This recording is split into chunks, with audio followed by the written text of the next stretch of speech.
Hello dear students, welcome back to our YouTube channel Defacto classes. Dear students, आज की video के अंदर हम डिस्कस करेंगे एक्सरसाइज 2.1। प्रीवियस वीडियो के अंदर हम एक्सरसाइज 2.1 के जो बेसिक कंसेप्ट्स हैं वो कंप्लीट कर चुके हैं। तो आज का जो हमारा मुद्दा है वो है एक्सरसाइज 2.1। इसमें काफ़ी सारे क्वेश्चन आज की वीडियो के अंदर हम डिस्कस करने वाले हैं। तो वीडियो स्टार्ट करने से पहले डियर स्टूडेंट्स, अगर आपको वीडियो पसंद आती है तो वीडियो को लाइक करके जरूर जाया करें, कमेंट में अपने रिव्यू दें और चैनल से अपडेटेड रहने के लिए चैनल को सब्सक्राइब करके जो बेल आइकन है वो प्रेस कर लें ताकि वीडियो डालते ही सबसे पहले नोटिफिकेशन आप तक पहुंचे। तो शुरुआत करते हैं क्वेश्चन नंबर फर्स्ट से। फर्स्ट है discuss the boundedness of the sequence where. ये सीक्वेंस हमें गिवन है तो हमें क्या डिस्कस करना है अभी वो देखिए। हमें ये बताना है कि ये बाउंडेड है या फिर नहीं है। अब बाउंड नहीं पूछे गए आपसे कि लोअर बाउंड अपर बाउंड क्या होंगे, ऐसा नहीं है। सिर्फ आपने ये चेक करना है कि ये एक्चुअल में बाउंडेड है या फिर नहीं है। अगर लोअर बाउंड और अपर बाउंड एग्जिस्ट करते हैं तो बाउंडेड होगी, अदरवाइज ये बाउंडेड नहीं होगी। तो बाय पार्ट इसको सोल्व कर लेते हैं। जैसे फर्स्ट पार्ट है an इक्वल टू 3 है। भी an इक्वल टू 3 का मीनिंग क्या है कि ये जो सीक्वेंस है इसकी सारी टर्म क्या होंगी 3, यानी कि n की जगह आप जो मर्जी वैल्यू पुट करते जाएं तो ये 3 3 3 3 यही आता रहेगा, है कि नहीं। दिस मीन्स ये क्या है, कांस्टेंट सीक्वेंस है। और अगर इसका आप रेंज सेट बनाते हो इसी का तो रेंज सेट में क्या आएगा, यानी कि रिपीटेड एलिमेंट हम दोबारा नहीं लिखते तो एक ही बार क्या आ जाएगा 3, ठीक है ना। तो दिस मीन्स ये सिंगलटन सेट आ गया 3। तो इसका अर्थ क्या हुआ कि ये जो सीक्वेंस है वो क्या है, बाउंडेड है। भी इसका अपर बाउंड भी एग्जिस्ट करता है, लोअर बाउंड भी एग्जिस्ट करता है, तो फर्स्ट वाली क्या हो जाएगी, बाउंडेड हो जाएगी। अब सेकंड की बात करते हैं। an की जो वैल्यू है सेकंड जो सीक्वेंस है उसमें क्या गिवन है, -1 to the power n into में 7। n की जगह 1 पुट करो तो n की जगह 1 पुट किया, -1 की पावर 1 -1 और इंटू 7 क्या हो गया -7। n की जगह 2 पुट करोगे +7, 3 पुट करोगे -7, फिर +7 -7 +7, सो ऑन, ये इस तरीके से चलता रहेगा। अगर आप इसका रेंज सेट बनाते हो भी इस सीक्वेंस का तो रेंज सेट क्या बनेगा, यानी कि या तो एक -7 है या क्या है +7 है। दिस मीन्स अपर बाउंड और लोअर बाउंड दोनों एग्जिस्ट करेंगे, यानी कि मिनिमम वैल्यू इनफिमम भी और सुप्रीमम भी, या फिर बाउंड भी कह सकते हो आप, जो भी है। तो दिस मीन्स ये भी क्या होगी, बाउंडेड होगी भी। ये भी किस टाइप की सीक्वेंस है, बाउंडेड सीक्वेंस है। थर्ड पे आते हैं। थर्ड में है जो an है, थर्ड में वो क्या है, 1/2 की पावर n दे रखा है। जब n की जगह आप 1 पुट करते हैं तो 1/2 आएगा। जब 2 पुट करोगे तो 1/2 का स्क्वायर 4, 1/2 का क्यूब 8, 8 इंटू 2 16, सो ऑन, ये चलता रहेगा, ठीक है ना। यानी कि 1/2 सबसे छोटी वैल्यू है, सबसे बड़ी वैल्यू क्या आएगी भी ये चेक कर लीजिए, क्योंकि लोअर बाउंड तो इसका एग्जिस्ट कर गया, अपर बाउंड और एग्जिस्ट कर गया, तो दिस मींस ये बाउंडेड है, अदरवाइज नहीं है। तो जब आप 1 को यहाँ 2 से डिवाइड कर रहे हैं, फिर 4 से, फिर 8 से, फिर 16 से, सो ऑन आगे बड़ी वैल्यूज होती जा रही है। एक टाइम ऐसा आएगा कि ये जो वैल्यूज हैं वो 0 की तरफ बढ़ रही है, यानी कि वो लगभग क्या हो जाएंगे, 0 हो जाएंगी, है कि नहीं। नेगेटिव वैल्यू इसमें एग्जिस्ट नहीं करेगी, 0 से छोटी कोई वैल्यू हो ही नहीं सकती। 1 के डिवाइड में इन्फिनिटी आ जाएगा, वो क्या हो जाएगा 0, लेकिन नेगेटिव नहीं आएगा। दिस मीन्स यहां इसकी जो भी टर्म होंगी वो क्या होंगी, 1/2 से ग्रेटर देन इक्वल टू, और यहां 0 से हमेशा क्या रहेगी, लेस देन। तो दिस मीन्स अपर बाउंड और लोअर बाउंड दोनों मिल गए हैं, तो ये क्या होगी, बाउंडेड होगी भी। ये सीक्वेंस भी किस टाइप की होगी, बाउंडेड होगी। अब बढ़ते हैं आगे फोर्थ पे। 1 + -1 की पावर n, इसको देख लेते हैं। तो an है एक सीक्वेंस, तो देखो अगर हम n की जगह 1 पुट करते हैं तो -1 की पावर 1 यानी कि 0 हो गया, यानी कि ये -1 ये +1 दोनों मिलके 0 होगा। कहीं सोचो -1 की पावर 1 को ही 0 बोल दिया तो ये -1 हो जाएगा, +1, तो दिस मीन्स पहला एलिमेंट क्या है 0। अब 2 रखो, -1 की पावर में 2, तो ये क्या हो गया +1, और +1 यानी कि ये क्या हो गया, इस तरीके से 2 हो गया। अब n की जगह 3 रखोगे, फिर नेगेटिव आ जाएगा, नेगेटिव पॉजिटिव, फिर 0, फिर 2, फिर 0, फिर 2, सो ऑन, ये चलता रहेगा। इसका जब आप रेंज सेट बनाओगे भी, रेंज सेट क्या बनेगा, रेंज सेट बनेगा या तो 0 है या 2 है। दिस मीन्स अपर बाउंड भी एग्जिस्ट करता है, लोअर बाउंड भी एग्जिस्ट करता है, 0 या फिर 2 इनमें से बनेगा। दिस मीन्स ये क्या होगी, ये भी आ जाएगी भी आपकी बाउंडेड के अंदर, ठीक है ना। अब तक जितने भी एग्जांपल ले रहे हैं पहले चारों क्या थे, बाउंडेड थे। फिफ्थ पे आते हैं ये जो फिफ्थ है ए एन क्या दे रखा है, एन का स्क्वायर दे रखा है, तो एन की जगह 1 रखोगे, 1 का स्क्वायर 1, 2 का स्क्वायर 4, 3 का 9, 4 का 16, 5 का 25, सो ऑन। अब सबसे बड़ा नंबर क्या आएगा भाई, क्या कोई बता सकता है सबसे बड़ा नेचुरल नंबर क्या होता है? तो नेचुरल नंबर सबसे बड़ा हम नहीं बता सकते। दिस मीन्स ये क्या है, अनबाउंडेड अबव है, अनबाउंडेड अबव, ठीक है ना, ऊपर से ये बाउंडेड नहीं, आगे वाला एलिमेंट हमें नहीं पता। अगर अनबाउंडेड है तो ये कंप्लीटली बाउंडेड हो ही नहीं सकती, तो ये क्या होगी, अनबाउंडेड होगी भी, ठीक है ना, क्योंकि बाउंडेड होने के लिए बाउंडेड बिलो भी होना जरूरी है और बाउंडेड अबव भी होना जरूरी है। तो ये सिर्फ बाउंडेड बिलो तो है लेकिन बाउंडेड अबव नहीं, अनबाउंडेड अबव है। दिस मीन्स ये क्या होगी, अनबाउंडेड सीक्वेंस। ए एन है, एन एच प्राइम हो गया, एन एच प्राइम यानी कि जैसे ए एन कोई सीक्वेंस है तो इसके लिए हमने क्या लेना है, एक ऐसा प्राइम नंबर लेना है, प्राइम नंबर, इसके अंदर क्या लिखने हैं, प्राइम नंबर, और प्राइम नंबर हमेशा क्या होंगे, ग्रेटर देन इक्वल टू 2, यानी कि इस सीक्वेंस में नंबर क्या आएंगे, 2, 3, 5, 7, 11, 13, सो ऑन, इस तरीके से। अब क्या सबसे बड़ा प्राइम आपको पता है, अब ये क्या होगी, बाउंडेड बिलो तो है लेकिन बाउंडेड अबव नहीं है। सबसे बड़ा नंबर हमें ये नहीं पता क्या है, तो बाउंडेड अबव अगर नहीं है दिस मीन्स ये भी क्या हो जाएगी, अनबाउंडेड, ये भी क्या थी, अनबाउंडेड, और ऊपर वाले चारों क्या थे, बाउंडेड। बड़ा सिंपल सा कंसेप्ट है। अगर अपर बाउंड और लोअर बाउंड दोनों एग्जिस्ट करते हैं, आपको लगता है हम ये एक्चुअल में है यहाँ, तो दिस मीन्स आप उसको बाउंडेड बोल दोगे। अदरवाइज अगर एक भी बाउंडेड बिलो नहीं मिल रही आपको या बाउंडेड अबव नहीं मिल रही, दिस मीन्स आप क्या बोलेंगे कि ये अनबाउंडेड है। तो ये था भी आपका क्वेश्चन नंबर फर्स्ट। उसके बाद नेक्स्ट क्वेश्चन है क्वेश्चन नंबर सेकंड, जैसे कि आप यहां देख पा रहे हैं, बाय डेफिनेशन सो दैट। अब अकॉर्डिंग टू डेफिनेशन हमें शो करना है कि ये जो सीक्वेंस है 1/n वो कन्वर्ज करेगी 0 को, ये फर्स्ट पार्ट है।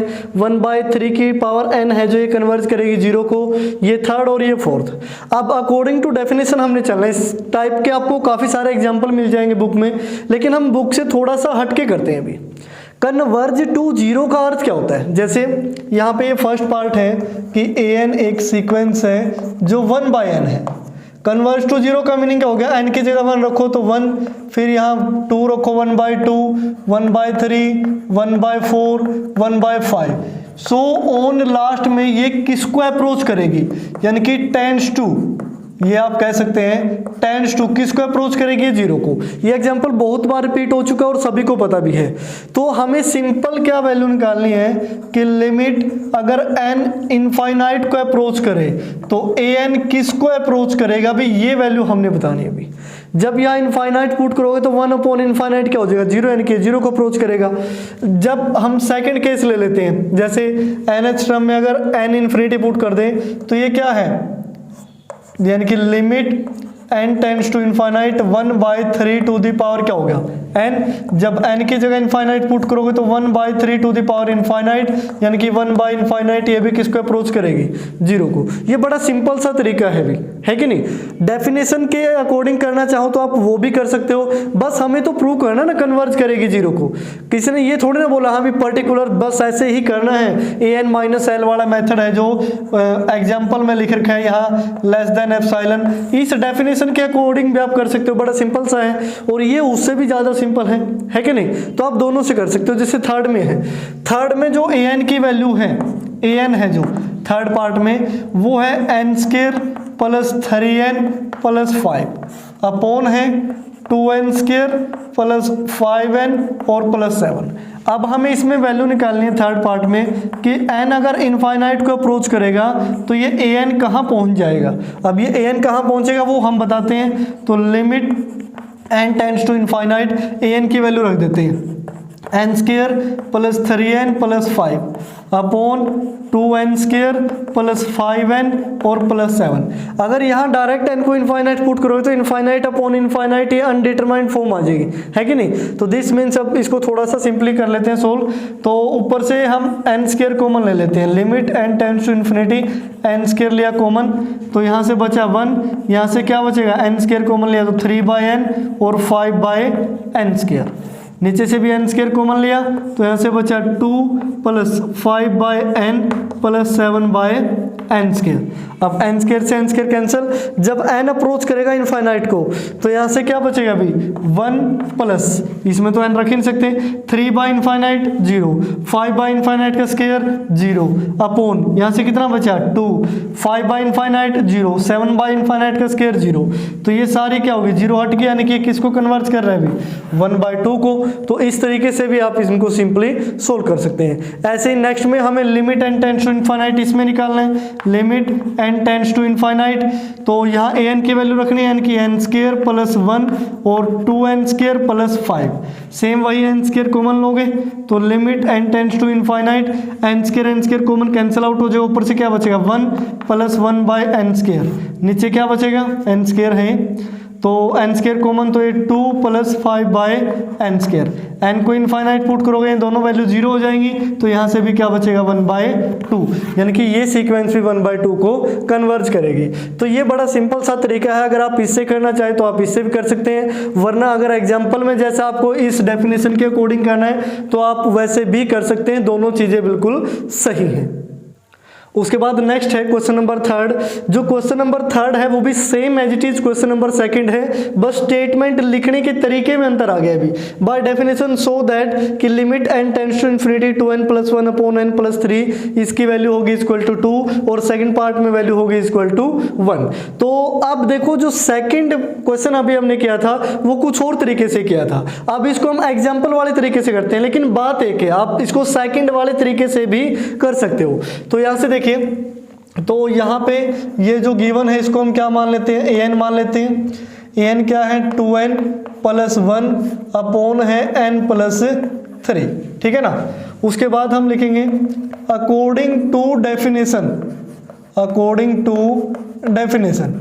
अब हमें क्या प्रूव करना होता है अभी, we have to prove that,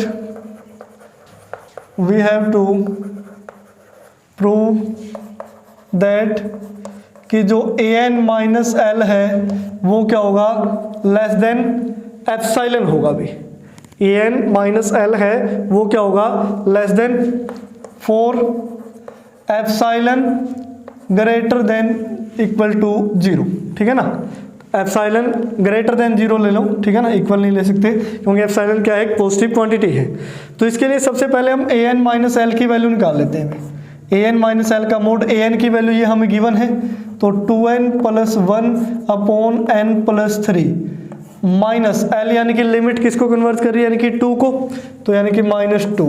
तो इसकी वैल्यू जब आप निकालोगे n प्लस 3 है जो ये आया एलसीएम, ऊपर से बनेगा 2n प्लस 1, इसकी -2 के साथ मल्टीप्लाई होगी तो माइनस का 2n और माइनस का हो गया 6, तो 2n से 2n कैंसिल, 1 माइनस 6 माइनस का 5 और माइनस के 5 का मोड करोगे तो क्या आएगा प्लस का 5 और n प्लस 3, ये वैल्यू आ गई। यानी कि 5 को हम डिवाइड कर रहे हैं n प्लस 3 से, लेकिन ये चीज़ ध्यान रखो ये हमेशा लेस देन रहेगा 5/n से। एक तो आप 5 को अगर n की जगह मैं 1 रखूं, एक तो 5 को आप 4 से डिवाइड करो, एक 5 को 1 से डिवाइड करो, तो 5/4 तो लेस देन आएगा 5/1 से, यानी कि n से कुछ ना कुछ बड़ा है, लेकिन हमने यहाँ क्या ले लिया छोटा नंबर ले लिया।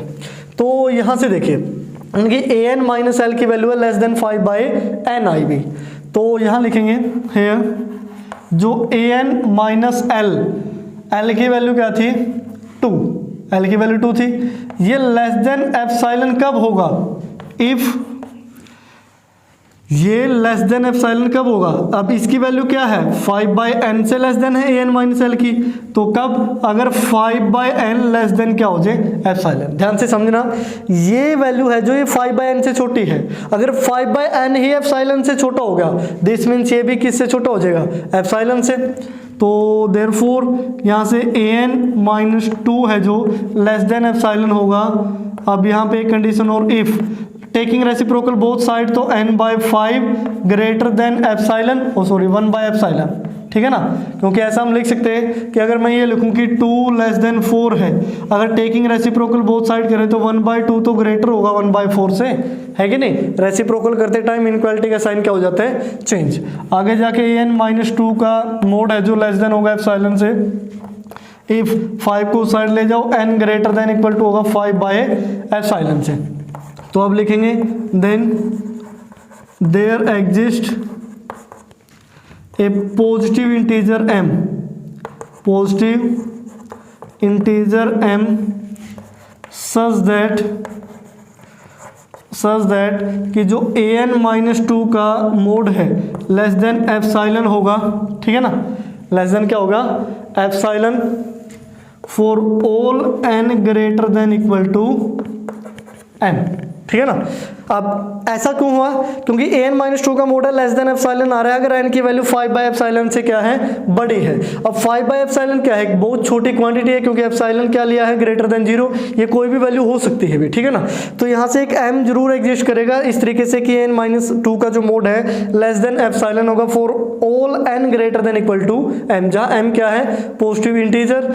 सेंस हम क्या कह सकते हैं लास्ट में कि limit n tends to infinite, कि ये जो वैल्यू थी 2n + 1/n+3 ये किसको कन्वर्ट करेगी, 2 को, यानी कि ये कंडीशन क्या होगी, ट्रू होगी इस केस में। तो ये वाला तरीका भी यूज कर सकते हैं, पीछे वाला भी तरीका यूज कर सकते हैं, बात एक ही है भी, सेम एज इट इज इसके अंदर है। यहाँ से आप an - l की वैल्यू क्या है 1, इसके मोड की वैल्यू निकालोगे ना, तो यहाँ से क्या आएगा, n + 1/n में से 1 माइनस कर देना है, n एलसीएम आएगा तो n + 1 माइनस का n अपॉन क्या होगा, n से n कट गया, यानी कि इसकी वैल्यू क्या आई, 1/n आई। तो आप यहाँ से क्या लिखोगे कि an - 1 लेस देन क्या होगा, एप्सिलॉन, इफ 1/n है जो वो लेस देन हो एप्सिलॉन से, फिर सेम यही कंडीशन रेसिप्रोकल करोगे तो n ग्रेटर देन 1/एप्सिलॉन आएगा, सेम एज इट इज सारी चीजें चलेंगी भी।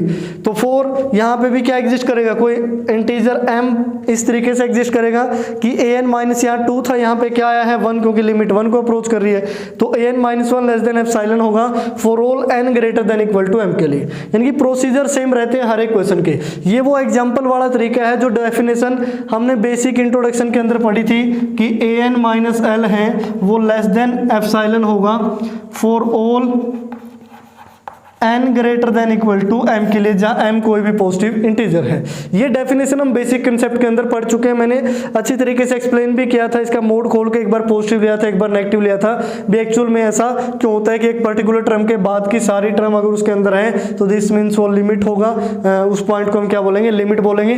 तो ये सारी चीजें आपको अच्छी तरीके से समझ में आ जाना चाहिए। सेकंड क्वेश्चन वाली डेफिनेशन, जो सेकंड क्वेश्चन का मैंने तरीका बताया है वो भी सही है, थर्ड वाला जो भी तरीका बताया है ये भी सही है। उसके बाद नेक्स्ट क्वेश्चन है क्वेश्चन नंबर 4। अब क्वेश्चन नंबर 4 ऑलरेडी हम कर चुके हैं अभी बेसिक कंसेप्ट के अंदर, लेकिन एक बार और मैं आपको करवा देता हूं, रिपीट कर देते हैं इसको। So that the constant sequence an, जहां an = c है, for all n converge to c, यानी कि ये c की तरफ कन्वर्ज होगी भी। अगर कोई कांस्टेंट सीक्वेंस है यानी कि an इस तरीके से, तो वैल्यू क्या गिवन है an की c, तो वो क्या आएगी c, सो ऑन इस तरीके से चलता रहेगा भी। अब अकॉर्डिंग टू द डेफिनेशन अगर हम चलें, an - l का जो मोड है वो लेस देन एप्सिलॉन आना चाहिए। अब an - l यानी कि किसकी तरफ कन्वर्ट कर रही है, c की, हमें साबित करना है, तो ये क्या आना चाहिए, लेस देन एप्सिलॉन। अब an क्या है, यहाँ an की वैल्यू क्या है, c का मोड, यानी कि वैल्यू क्या आ गई 0, लेस देन क्या रहेगा, epsilon, for epsilon greater than 0 and for all n greater than equal to 1। देखिए क्योंकि इसकी हर एक टर्म क्या है, c है, n की जगह आप 1 पुट कर लीजिए, 2 पुट कर लीजिए, 3, 4, 5, क्या a5 भी c है, a6, a7, a8, जो मर्जी n की वैल्यू पुट कर लो, यहाँ हमेशा क्या रहेगा, c करोगे 0 आ जाएगा। और 0 का मोड क्या होता है, 0, और 0 हमेशा लेस देन रहेगा एप्सिलॉन, अगर एप्सिलॉन की वैल्यू क्या है, ग्रेटर देन 0। तो यही हमने साबित करना था, दिस मीन्स ये किसको कन्वर्ट करेगी, c को। अब इसको थोड़ा मैथमेटिकल वे में लिख दिया, सिंपली c को कन्वर्ट करने का मीनिंग क्या कोई और वैल्यू ऐसी एग्जिस्ट करती है जो c के अलावा आ जाए इसमें, तो दिस मीन्स नहीं, तो ये c को कन्वर्ट करेगी। अब सेकंड वाला पार्ट है, यहाँ पे जो सीक्वेंस है वो -1 टू द पावर n दे रखा है भी, ये भी काफी बार रिपीट हो चुका है बेसिक इंट्रोडक्शन के अंदर, ठीक है ना। अब यहाँ से अगर मैं a2n निकालता हूँ, 2n यानी कि कोई भी इवन नंबर लिख लेता हूँ n की जगह, तो यहाँ से क्या बनेगा -1 की पावर 2n, यानी कि इसको आप ये मान के चलो कि ये 1 बन जाएगा, है ना, क्योंकि -1 की पावर अगर इवन में हो तो +1 हो जाता है। तो यहाँ से अगर आप लिमिट निकालेंगे, अगर आप n की जगह इनफाइनाइट पुट करेंगे a to n में, तो वैल्यू आपकी 1 को कन्वर्ट करेगी। लेकिन जैसे ही आप a to n + 1 यानी कि ओड पावर ले लेते हैं, तो -1 की पावर ओड करोगे 2n + 1 तो -1 आ जाता है। अब यहाँ से जब लिमिट n टेंड्स टू आप इनफाइनाइट लेके जाओगे तो a to n + 1 की वैल्यू क्या आएगी -1, यानी कि n इनफाइनाइट पे +1 भी आ रहा है, n इनफाइनाइट पे -1 भी आ रहा है। दिस मीन्स कन्वर्जेंट तो है ही नहीं है, कन्वर्ज नहीं कर रही भी, हो सकता है +1 आए, हो सकता है -1 आए, दो केस हो गए। तो अगर केस एक ही होता तो हम बोल देते भी हम भी 1 को कन्वर्ट कर रही है या फिर -1 को कन्वर्ट कर रही है। लेकिन यहाँ इन दोनों स्टेटमेंट ने हमें क्या कर दिया, कंफ्यूज का अर्थ है यानी कि यहाँ ये कन्वर्ज नहीं हो रहा, भी हो सकता है -1 आए, हो सकता है +1 आए। तो बड़ा सिंपल सा क्वेश्चन था, बेसिक कंसेप्ट के अंदर ये दोनों क्वेश्चन जो फोर्थ के दोनों पार्ट हैं बहुत बार रिपीट हो चुके हैं भी। उसके बाद नेक्स्ट है क्वेश्चन नंबर 5। क्वेश्चन नंबर 5 की स्टेटमेंट कुछ इस टाइप से है, if an = 2 + -1 to the power n upon n², find least positive integer m, यानी कि m की छोटी से छोटी वैल्यू फाइंड आउट करनी है अगर m पॉजिटिव इंटीजर है, सच दैट an - 2 का मोड है <1 upon 10 to the power 4 for all n greater than equal to m के लिए। तो सबसे पहले इसी की वैल्यू हम निकाल लेते हैं भी जो हमें चाहिए, यानी कि an - 2 के मोड की वैल्यू निकालते हैं भी। तो an की वैल्यू क्या है 2 + -1 की पावर n अपॉन n², और इसमें से माइनस करना है हमने 2 भी, तो 2 से 2 ये कैंसिल हुआ। अब -1 की पावर n है, n कभी पॉजिटिव होगा कभी नेगेटिव होगा, है कि नहीं, according to the value of n। तो हम इसको पॉजिटिव ही ले लेते हैं, मोड है तो 1/n² वैल्यू आ गई इसकी। अब ये बोल रहा है कि इसकी वैल्यू <= क्या होनी चाहिए, ठीक है ना, ये जो 1/n² आया है इसकी वैल्यू <= 1/10 to the power क्या और होना चाहिए 4 होना चाहिए भी, है कि नहीं। अब यहाँ 1 के डिवाइड में है दोनों चीजें, है कि नहीं, टेकिंग रेसिप्रोकल बोथ साइड, तो n² > 10 to the power 4, taking square root both side, तो n > क्या आएगा 10 to the square, तो यानी कि n क्या आएगा 100, तो m की वैल्यू क्या होगी हेयर, m की वैल्यू क्या होगी, लिस्ट पॉजिटिव वैल्यू क्या होगी 100। तो बिल्कुल सिंपल सा था, इस तरीके से आपने फाइंड आउट करना था भी। अब 6th में बोल रहे हैं, 6th क्वेश्चन है, give an example of A sequence which is unbounded. Unbounded sequence का एग्जांपल देना, अगर यहां तक देना होता तो हम कुछ भी लिख सकते थे, नेचुरल नंबर लिख देते, एंड ऑसिलेटिंग इनफाइनाइटली है। तो यहां पे देखिए, तो एक एग्जांपल मैं आपको दे देता हूं, an मैं एग्जांपल लिख देता हूं -1 to the power n और इनटू में n, ठीक है ना। अभी इनटू में n क्यों लिखना पड़ा, क्योंकि ये ऑसिलेटिंग इनफाइनाइटली बोल रहा है। अगर यहाँ ऑसिलेटिंग फाइनाइटली होता तो मैं इस n को हटा देता, -1 to the power n perfect example था इसका, ठीक है ना। क्योंकि अब देखिए, अगर मैं a to n की वैल्यू निकालता हूँ, यानी कि 2n इवन कोई भी नंबर हो सकता है, इनकी वैल्यू इनफाइनाइट भी अप्रोच करावांगे, तो हम -1 की पावर 2n, -1 की पावर 2n यानी कि ये हो जाएगा पॉजिटिव, और n की जगह 2n रखोगे तो ये क्या बनेगा 2n। अब यहाँ से अगर मैं limit n tends to infinite approach करवाता हूँ, तो जो a to n की वैल्यू बनेगी वो क्या बनेगी, प्लस का इनफाइनाइट बन जाएगी, n की जगह इन्फिनिटी पुट करोगे। अगर मैं ऐसे ही a to n + 1 वैल्यू निकालता हूँ, तो -1 की पावर 2n + 1 हो जाएगा, तो -1 की पावर 2n + 1 यानी कि ओड में क्या आएगा नेगेटिव, और n की जगह क्या लिखा जाएगा 2n + 1। अब अगर इसमें भी n टेंड्स टू इनफाइनाइट हम करवाते हैं a to n + 1 में, लिमिट अप्रोच करवा रहे हैं n टेंड्स टू इनफाइनाइट, तो ये क्या आएगा माइनस का इनफाइनाइट आएगा। यही हमें चाहिए था कि ये देखो अनबाउंडेड सीक्वेंस है, अपर बाउंड आपको क्या पता भी लास्ट में क्या वैल्यू आएगी, है कि नहीं। तो अनबाउंडेड भी है और ओसिलेटिंग क्या है इनफाइनाइटली, देखो एक प्लस इन्फिनिटी आ रहा है और एक माइनस इन्फिनिटी आ रहा है भी, ठीक है ना। अगर इसी की तरह अब आपसे मेरा एक क्वेश्चन है, चलो बता तो मैंने दिया, ओसिलेटिंग अगर फाइनाइटली लिखा हो, ओसिलेटिंग फाइनाइटली हो, तो मैंने बोला है कि मैं मेरे वाले एग्जांपल में n हटा देता हूं, तो अब ये क्या आ जाएगा +-1 आ जाएगा इन्फिनिटी की जगह, तो ये क्या हो जाएगा ओसिलेटिंग फाइनाइटली हो जाएगा, है कि नहीं। अब आपने क्या करना है कमेंट सेक्शन में बताना है ओसिलेटिंग इनफाइनाइटली का, इससे एक अलग एग्जांपल और लिख के दिखाना है भी, जो ओसिलेट करे क्या इनफाइनाइटली वैल्यूज पर। उसके बाद नेक्स्ट है क्वेश्चन नंबर 7, बड़ा सिंपल सा क्वेश्चन है। बाय डेफिनेशन शो दैट कि सीक्वेंस n है वो डाइवर्ज करेगी इन्फिनिटी को। अब सीक्वेंस n है भी, बहुत सारे एग्जांपल्स मैं आपको बता चुका हूं, यानी कि बेसिक कंसेप्ट के अंदर सीक्वेंस n का मीनिंग क्या हुआ, n की जगह 1 रखो, 2 रखो, 3 रखो, 4 रखो, 5 रखो। एक टाइम मास ऐसा आएगा कि नेचुरल नंबर की सीक्वेंस है, लास्ट में क्या किसको अप्रोच कर रही है भी, यानी कि इनफाइनाइट को। जब n टेंड्स टू आप इनफाइनाइट करोगे, इसमें limit n tends to infinite, जो इसकी nth टर्म होगी वो क्या बन जाएगी, इनफाइनाइट। दिस मीन्स ये किसकी तरफ डाइवर्ज हो रही है, इनफाइनाइट की तरफ। बड़ा सिंपल सा वे है। ऐसे ही जो माइनस का n स्क्वायर है, अगर आप limit n tends to infinite करते हो माइनस n स्क्वायर में, तो यानी कि माइनस में इनफाइनाइट का स्क्वायर क्या होगा, माइनस इनफाइनाइट। दिस मीन्स ये किसको डाइवर्ज करेगी, माइनस इनफाइनाइट को। ऐसे ही 2 की पावर इनफाइनाइट करोगे क्या बनेगा, इनफाइनाइट। इनफाइनाइट का क्यूब करोगे वो क्या बनेगा, इनफाइनाइट। यानी कि डाइवर्ज हो रही है। सारे में बेसिक इंट्रोडक्शन के अंदर आपको करवा चुका हूं। अगर आपने एक्सरसाइज 2.1 का बेसिक इंट्रोडक्शन कंप्लीट देख लिया है तो ठीक है ना।